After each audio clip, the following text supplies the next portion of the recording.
As entrepreneurs, there's a reason why we decided to leave our 9 to 5 for an 8 a.m. to 10 p.m. I'm here to tell the stories of why we all hustle and grind for our companies. On today's podcast, I'm speaking with Drew Donaldson. So, Drew, thank you so much for being on the podcast today. I think it feels like we just had an entire podcast session beforehand. So we've had a great conversation. So I'm sure this is going to be an amazing conversation. So really excited to have you here. Always love to have a serial entrepreneur on the show and kind of give us your wisdom and all of the things that you have done. So I really appreciate you being here, man. Oh, I'm thrilled to be here, man. It's been a great conversation so far in the green room, I guess you could say. I'm Yep. looking forward to continuing it here. Absolutely. So, we heard your intro and I love, the intro will kind of give a general idea for what you're doing, but I love to hear entrepreneurs say it themselves. So what is your ninja skill? Like, what are you really good at? I'm really good at figuring out why things don't work. Hmm. And it really is one of these weird talents that is way beyond just my normal like 9 to 5 or to your 8 to 10 like business.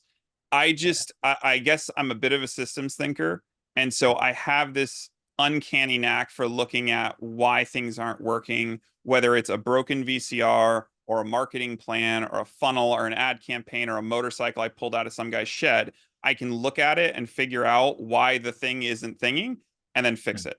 And so like I always had that knack, and I had that, and the other part was teaching people what was wrong and how to fix it. So it's like this kind of this combination of like being able to identify the problem, but also then being able to teach other people how to fix those problems.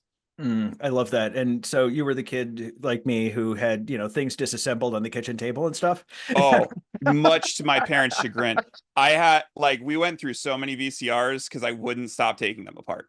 Like, and I found out years later, like, those things are actually kind of dangerous. Like, there's like some parts in there that will really like capacitors or something that will like shock you. Yeah. No, I was just in there with a screwdriver jamming stuff around. Like, I took so much stuff apart as a kid. I loved it. I used to keep little like motherboards and stuff from all the electronics in my room in a big basket. I just stared at them.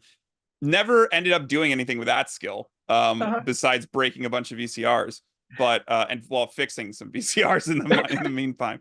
But yeah, no, it's I'm definitely one of those take it apart and see how it works people.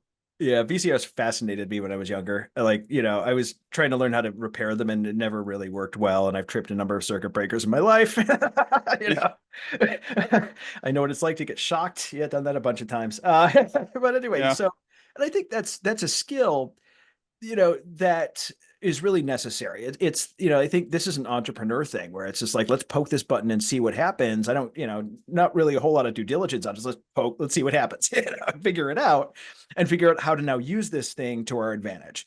So I think it's, something that a lot of kids or a lot of people can understand when they were younger and kind of make some sense. This is that entrepreneurial thing. Scares the hell out of our parents. But Oh, I think the thing that drives me crazy is entrepreneurial fragility. Mhm. So many entrepreneurs out there that don't want to break stuff. And Mhm. like that is like counterintuitive to what the ethos is of an entrepreneur. Like we move Mhm. fast and break stuff. That's what makes Yeah. us entrepreneurs. Like we have to do that. And Yeah. so like whenever I see people who like want it perfect and they want it like they like pour so much time and effort into like making this one thing, and they delay launch and delay launch, and I'm like, man, by the time you launch, it's going to be irrelevant. Like it's going to be like Betamax when everybody's watching DVDs. It's like it's Yeah. not going to, just to keep going with the home entertainment theme Sure. here. It's like it just you have to be willing to break things and understand why they broke to be able to get better. It's like failure is the key to future success. Like you have to fail. Yeah. It's not a it's you if you don't stress your muscles, if they're not going to grow. If you don't have failures in business, you're not going to grow as a business owner.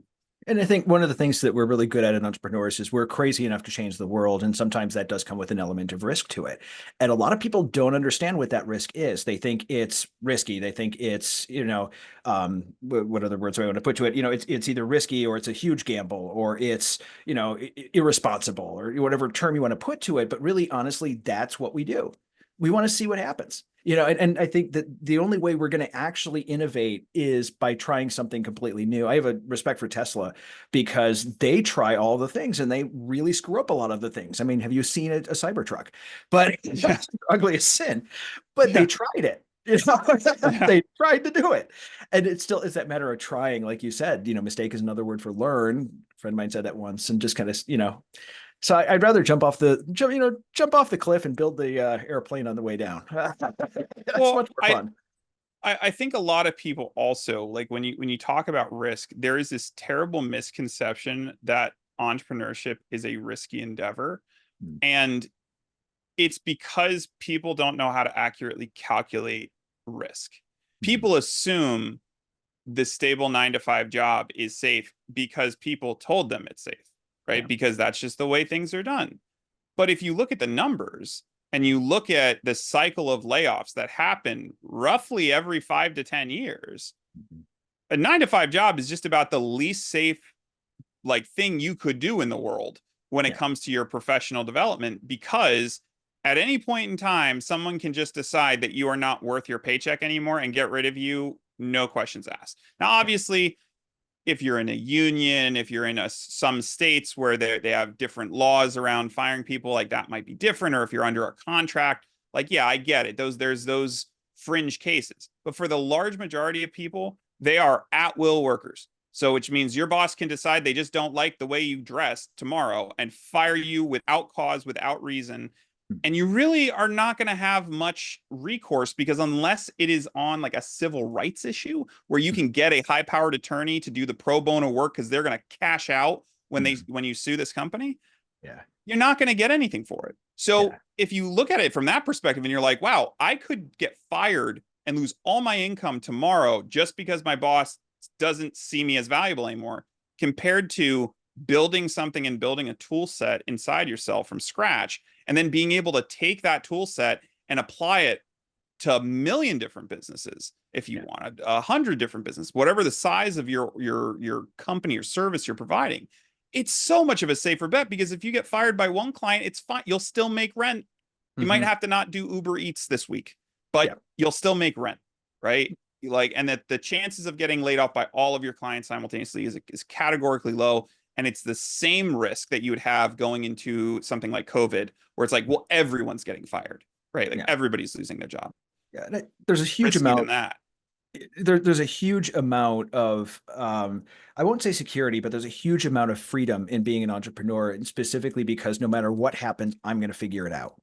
It's not like a Yeah. regular job where there's only one path and that's get another job. It's literally infinite number of things. Like earlier in the year, had some difficulties, had to do a major pivot due to a lot of things, but I could do that. I saw something coming on, needed to handle it. It kind of sucked for a bit, but it was like, let's do a pivot, and then we're going to figure out this other thing and make it work. And so I think, for me, I don't want to go back to it. I'm a terrible, terrible employee, but I'm just not good at it. I like to go and innovate and do all kinds of stuff. I didn't like the structure. But the other side of it is there, again, like you said, people think it's a risky thing. It's not. You just have to use a different skill set. No. Yeah. And you're an outdoor cat. That's the Yeah. new term for I that. love I that. adopted that from a friend of mine. He was just like, man, I'm an outdoor cat. You can't, like, I was offering him a job actually. And he's like, man, I love you, but I'm an outdoor cat. Like, you can't box me in like that. I was like, I get it, man. Like, I'm an outdoor cat. I get it. But I think the real challenge that most people have is that they don't want to step into the unknown, and entrepreneurship is this big unknown. Mhm. And we also have terrible self-confidence issues. Mhm. Naturally, like, we never think we're good enough. That's what makes entrepreneurs keep pushing forward, is that Yeah. feeling like we're not doing enough. Like, Mhm. why did Elon Musk start a rocket company, right? Like, he had already started a successful payment processor, a successful car company. Yeah. Why would he keep pushing? Because I think deep inside, all entrepreneurs never feel like they're doing enough, that they have Mhm. all this skill or all this talent, and it's not being fulfilled. And so they have to continue chasing, they have to continue building. Yeah. But the downside of that is a lack of self-confidence in that, well, will anybody actually build this? Or buy this? Will the rocket actually go up in the air? And then Mhm. it's just the constant battle of fighting that every day and being like, no, this is worthy, because look at all these NASA still sends people to space. There is still a market for this. There's going to be a growing market for satellites. Like, he just has that conversation internally and gets up and shoots a rocket into space every day. So it's Yeah. like, I think that's the whole thing, is like, once you get over the self-confidence that, like, no, you can do this. Like, a million of other people have done this before you. Like, you're not some special snowflake that this is not going to work for. Like, Yeah, you can right. do this as long as you stay in the game and don't get up from the table until you win, you will win. Yeah. Hmm. Absolutely. And, you know, I love quoting Adam Savage from Mythbusters. He says, I reject your reality and I substitute my own. Sometimes Right. that's what we do. You know?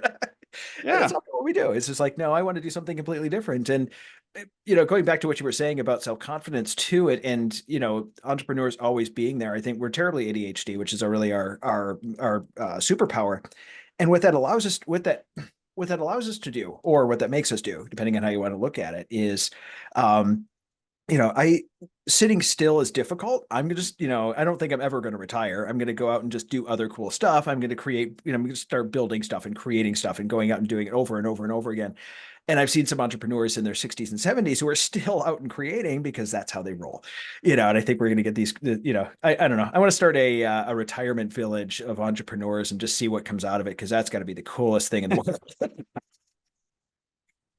I just, uh, I cannot even picture a bunch of I think what would end up Retirement's not happening is happening. you'd start it and then they'd flip it for like a yacht or something. It would like come together, and like you'd come back and it'd be a Denny's and you're like, what happened? And they're like, oh well, yeah, it was good real estate. We flipped it and bought a boat. We just did Like, something it's different. just, yeah, like I can't Yeah. imagine entrepreneur, like, there is definitely a sitting still. And I think one of the things I've heard most recently that is like one of the keys to success for entrepreneurs that most can't grasp is like, we all chase the like shiny, exciting, like new thing and like building stuff. But the reason so many entrepreneurs don't make money is because once we build the thing that makes money, we get kind of bored. It's like the toy that we played with too much. We're like, Mhm. all right, I got to find something new. I have to get that excitement again about that. And Yep. again, it's like, you know, we all claim to be like risk averse people. It's like, no, because if we were risk averse, once we had the thing that worked, we'd be like, okay, I'm only ever going to do this. Like, Yes. Yep. I'm Yep. going to sit by this ATM and just take money out of it all day long. And it's like, no, Mhm. the first thing we do is, I wonder if we can make it fly. Like, I wonder if we Uh-huh. can like strap wings to this ATM and shoot it to the moon. It's the very Exactly. first thing we do as soon as we have success. So it's like, real like growth in entrepreneurship is like knowing when to like leave the ATM alone and Mhm. like just let it make money for you and not mess with it, and just like appreciate the fact that you built something that a lot of people can't build, Yeah. and like and take a second and just let it work, let it do the thing you designed it to do, instead of immediately being like, oh, we could make it better, we could make it faster, we could make it in a new color. Like, you know, Mhm. it's just, it's like you know, Henry Ford. It's like you can have a Model T in any color you want as long as it's black. Exactly. Like, you know, he knew he had a system, and he knew that if he just kept it on this system and kept cars coming out of the assembly line, he'd make a million billion dollars, and he did. Mhm. Yeah. And I think one of the things that as entrepreneurs we really need is an implementer. Like, we're visionaries. We're really good at it. We need somebody to be there and like, nope, nope, we're not touching the ATM today. We're going to let it do its Yeah. thing, but here's your next shiny object. Yeah. You know, Oh somebody to man. help mitigate that and allow us to be able to get our vision and stay in our zone, because that's what we're good at, but also but implement that vision and move it forward and make sure that it gets done. And I think, you know, having that balance, when I first learned about EOS and that visionary implementer and the two roles that it played, made 100% sense. Yeah. Oh yeah. I Yeah. mean, and like, just you talking about it that way, it just gave me an idea for another business. So because I'm gonna I have love massive it. ADD and I'm not gonna stop thinking about it until I say it. So I'm Of hoping course. someone listens to this and takes it and like does something, because I don't have enough time to do it. There you But go. like, an entrepreneur's accountability coach service, like just someone to keep, like, when you don't have co-founders, when you don't have a visionary implementer, when you just have the person that has the ADD and wants to run in a million different directions, Yep. just someone to touch base and be like, hey, remember how you said you were putting that pitch deck together? How's Uh-huh. that coming? Because I Remember, saw you put out 50 pieces of content yesterday on your uh-huh. socials. Doesn't seem like that pitch deck is getting worked on. Like, Yeah. I think that service, like, I'd pay for that service. Oh, And absolutely. I'm not a spring chicken in this business. Like I've been in business a while, and I would still absolutely pay for like a daily accountability check-in of Just to make like, sure. Exactly. yeah, Yeah, absolutely. hey, that landing page you were supposed to write, where is it? Yeah. Like, because it would help. It would help knowing that you're accountable to somebody else. Yeah, and I think that that's something that's very important, and absolutely, yeah, yeah, keep you in your lane and away from the shiny objects. But so I want to pivot for a second because you said you've been doing the serial entrepreneur thing for quite a while, and so I want to chat. How did that start? Like, what was your first business? What did you do? You want to talk successful businesses or failures? Because I had a lot of failures before I found success. So All like, of the above. all right. So my first business was when I was like probably 5 years old. I wanted to build a clubhouse for the kids in my school. Mhm. And no, this is a little older. I was like first grade. I don't know how old you are in first grade, like Like six, seven, seven, something like that. seven, something like that. And my dad had been building a shed, so we had a bunch of scrap lumber. So I had this crazy idea, like I'm gonna take the scrap lumber, I'm gonna build this clubhouse, and then I'm gonna charge an admission fee to come into it because everybody's gonna want to hang out in my cool clubhouse. And then I brought it to my dad. My dad was a banker, so he's very like finance, and he would humor me a lot when I'd bring him these ideas. Like he Hmm. would never shoot him down. He would always like really like walk me through the process. He's like, well, we do have that scrap lumber, but you're gonna need nails. I was like, nails? I am gonna need nails. And I was like, how much do nails cost? And he's like, well, and he's gonna give me prices. And so I'm writing all this stuff down. And then he at the end of the exercise, right? He's like, well, it looks like you're gonna need like, I don't know, $200, $300 to be able to buy all these materials.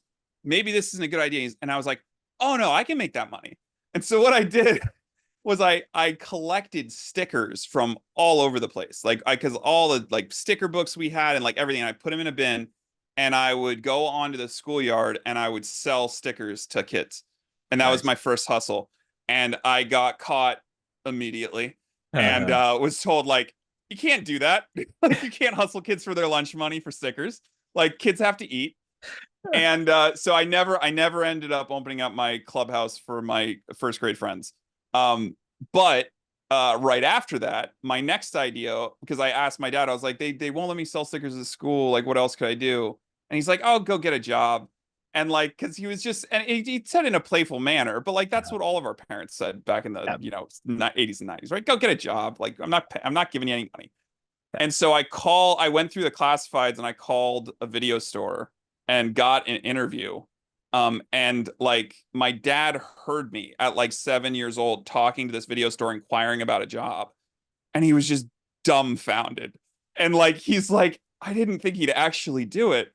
And I Uh-huh. didn't get the job. I obviously can't hire a 7-year-old to work a video store, but that Mhm. was after that he didn't end up giving me the money for the clubhouse. The clubhouse never was a thing, but Yeah. I did learn a couple lessons along the way. And then I tried again. Like I never did the lemonade stand thing, but I tried to Mhm. sell roadside mulch once. So my dad had a chipper Interesting. shredder, and Uh-huh. so I would suck up leaves and I'd bag it, and I wrote like $5 for mulch on the bag.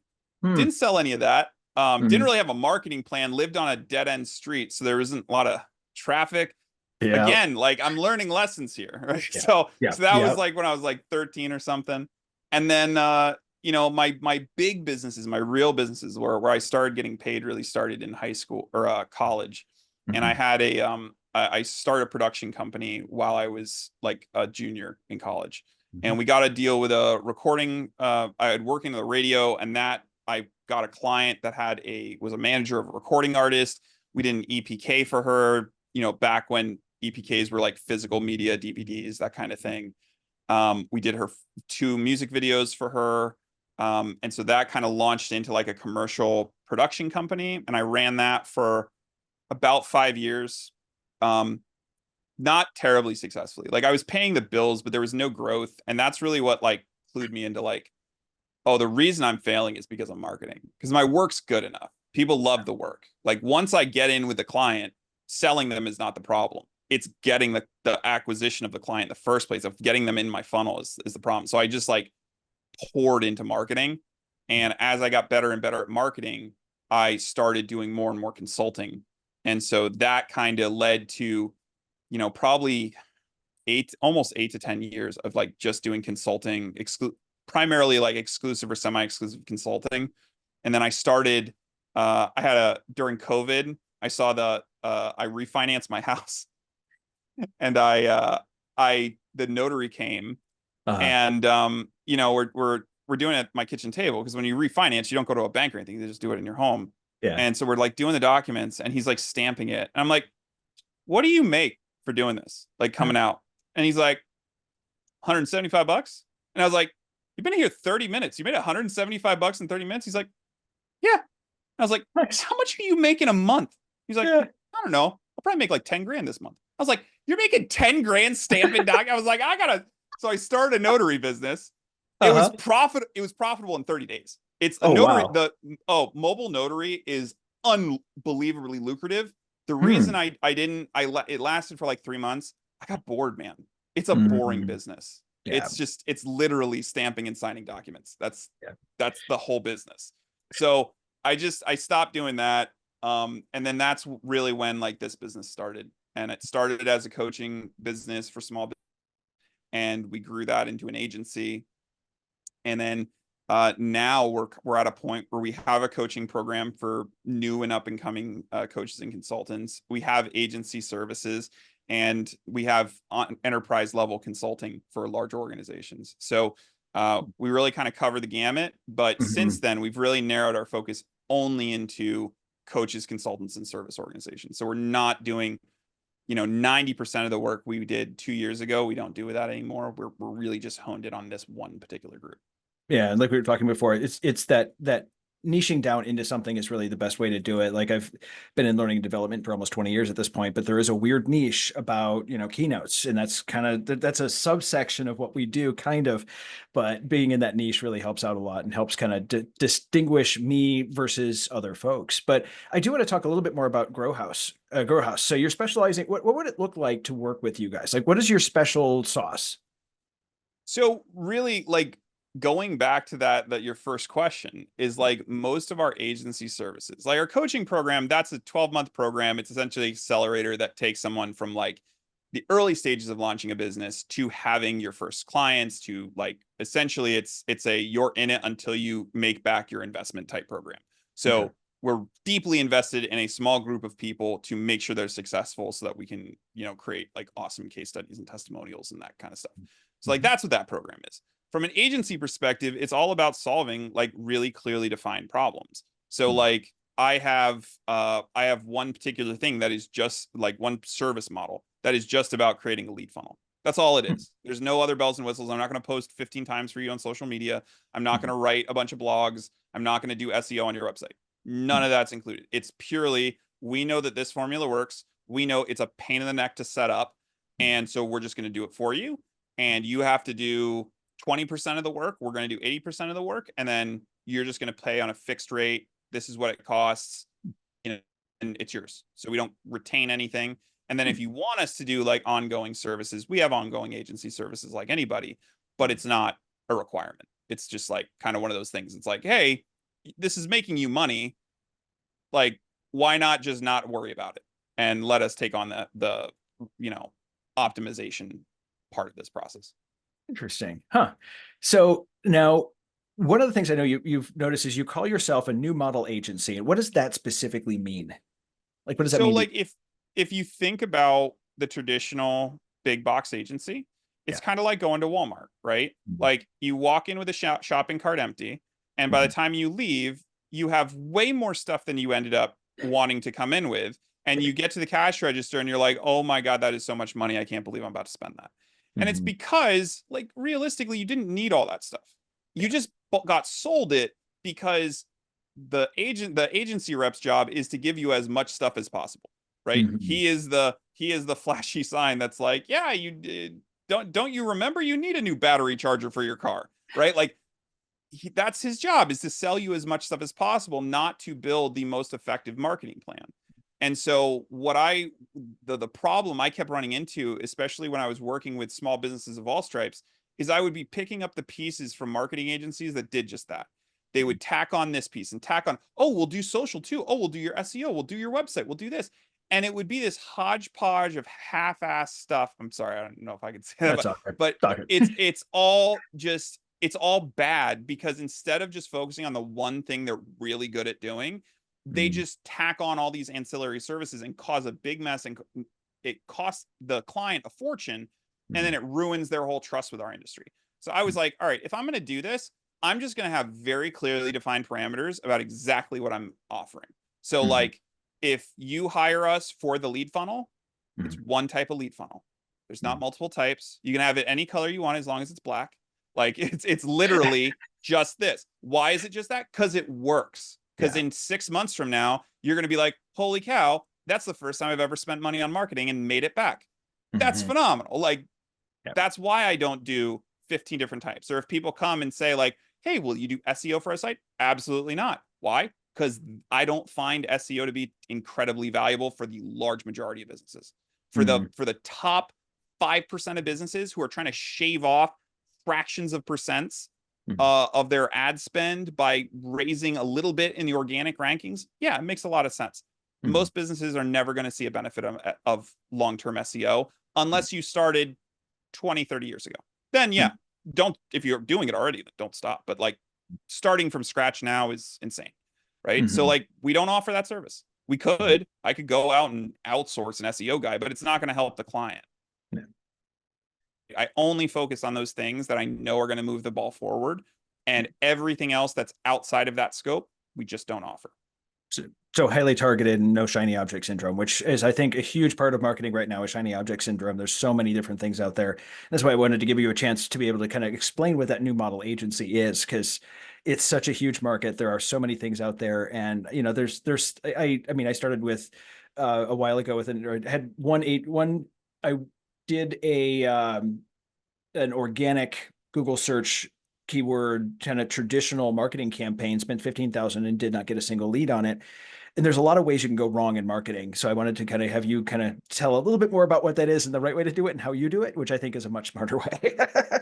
Well, I mean, and that experience that you just expressed is what most people go through. And most people go through that because at some point they hired an agency who was like, oh yeah, we're great at this one thing, and we'll do it for this low price. And you're like, well, they're so great. There's the scale, but it's like, yeah, but anyone can say they're great.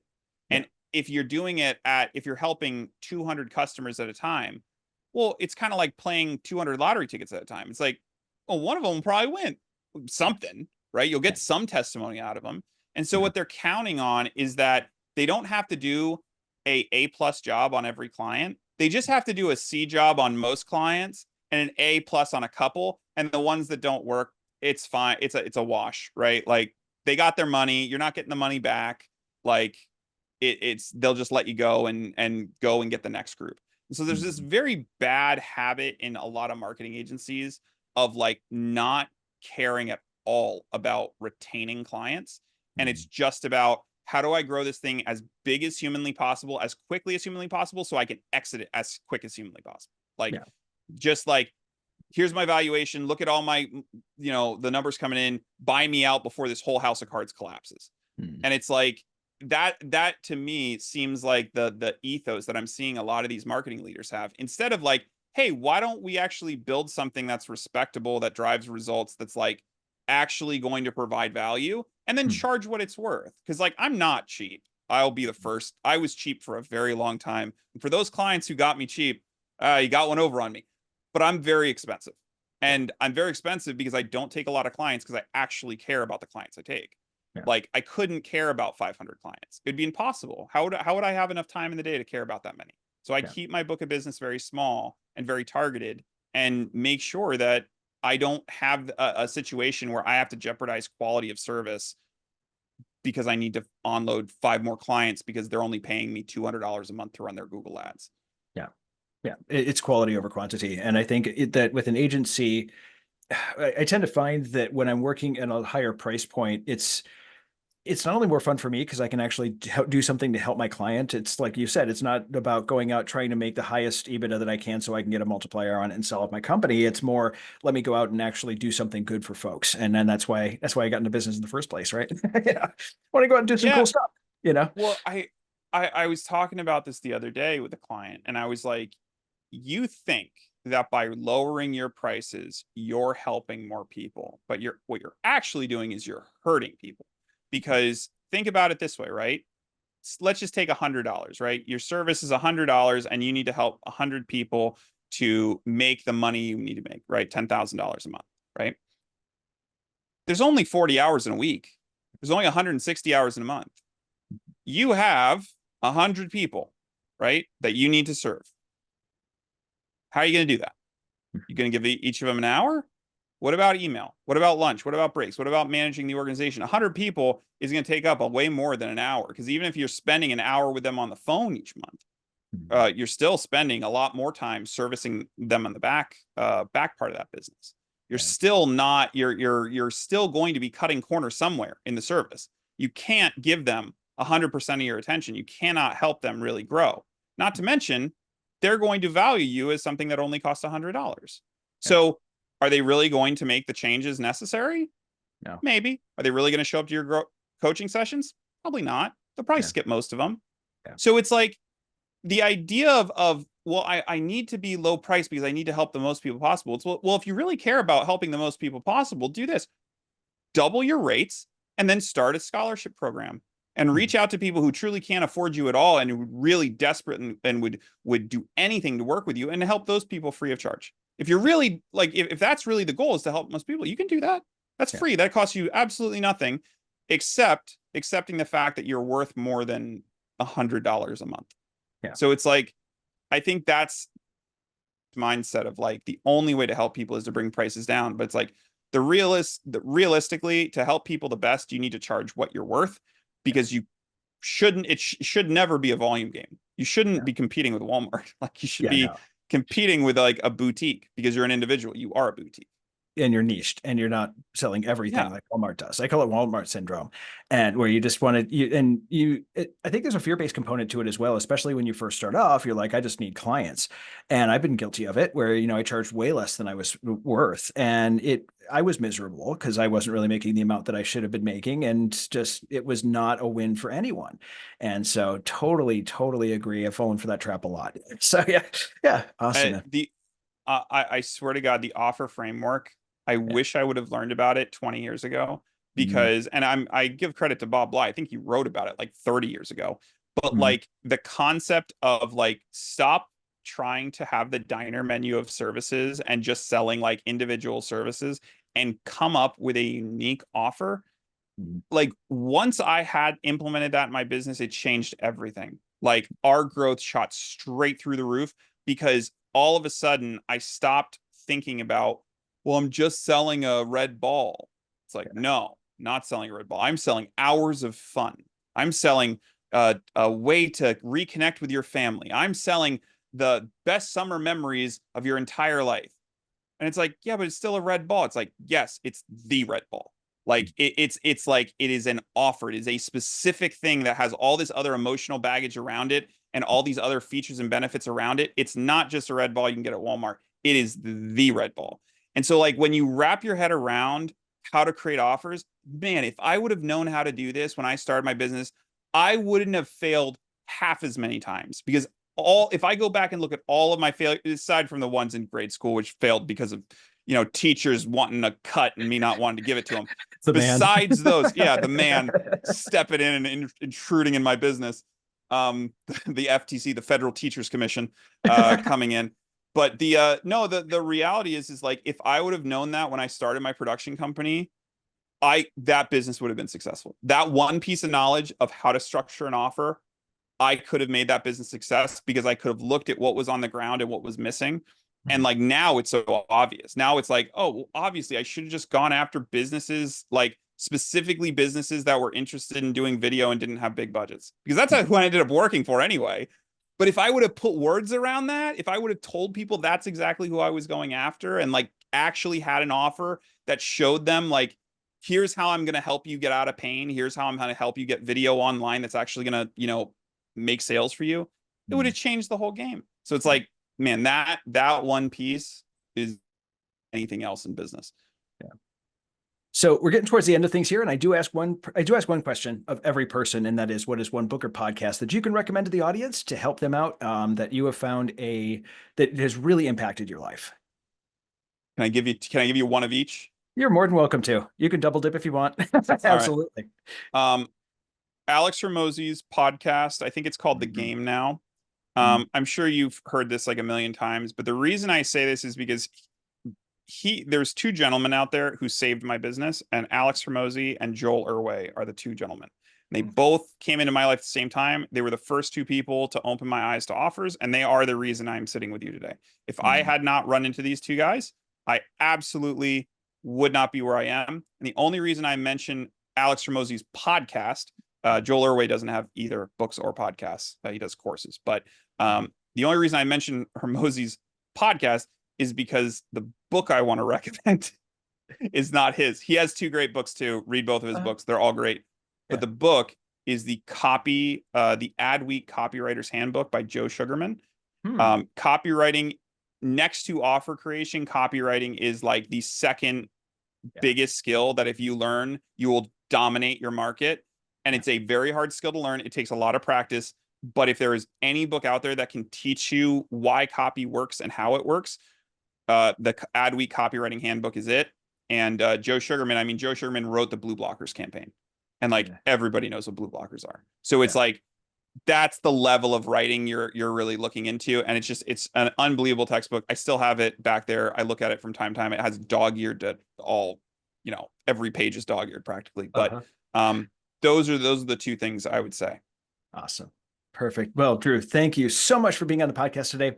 Really appreciate it. Probably could have gone on for another hour and gotten a lot out of it, but really appreciate you being on here, man. Thank you. Thank you so much. Thanks for having me, man. I really appreciate it. Anytime. Thanks again for joining us on the Hustle and Grind podcast. If you'd like to learn more about Drew, check out the links in the description.